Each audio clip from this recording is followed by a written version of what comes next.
47 centuries have slipped into history since these mighty monuments to the pride of man came into being.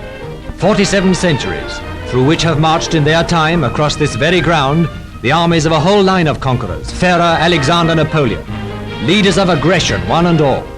Yet here, towards the close of the year 1943, three of the leaders of the world's mightiest army yet met not as aggressors, but as liberators to rid the world of tyranny, Roosevelt, Churchill, and Chiang Kai-shek.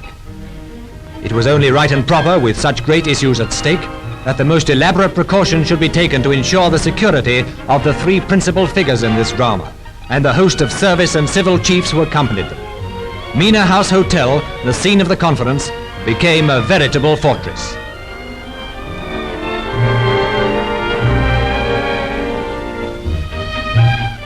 Here in this room gathered together the men who have sounded the death knell for Japan. Here, for 5 days, the American and British fighting leaders planned to put Japan back in the position she occupied in 1853, when the American Commodore Perry opened to her the doors of the Occidental world.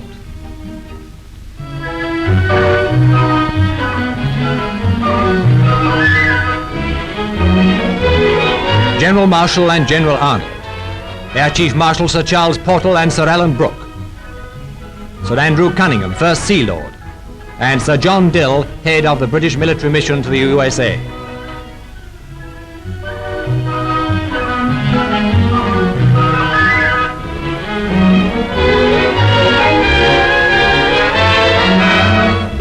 Admirals King and Leahy.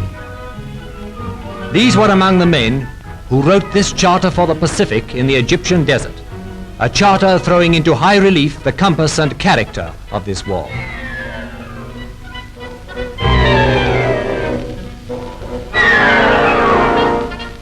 In the desert behind Mena, Mr. Churchill took time off to inspect his former regiment, the 4th Hussars.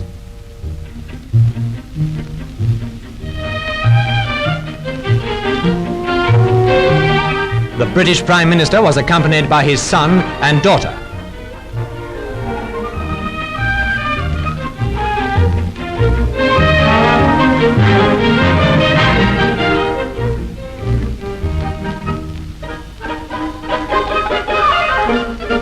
At the saluting base, Mr. Churchill stood wearing the uniform of Colonel-in-Chief of the regiment.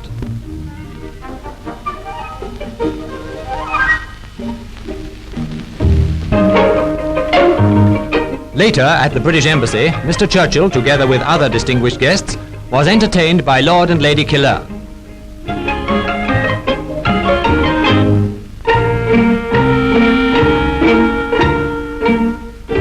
Present on this occasion was Prince Muhammad Ali, Nahas Pasha, and Amin Osman Pasha.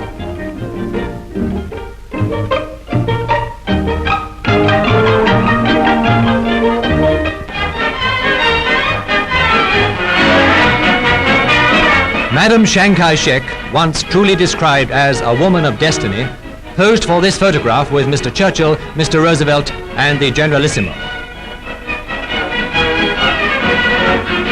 Other important figures who posed for the cameras were Lord Louis Mountbatten, Sir John Dill, Lieutenant General Stilwell, and General Somerville.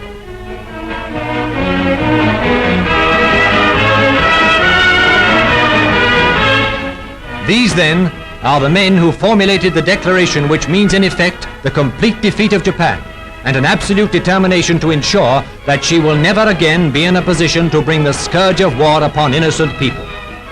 But beyond that, the members of the Cairo Conference dedicated themselves to the creation of an entirely new East Asia, in which China is to be the leading power on a basis of equality with all other great powers of the world.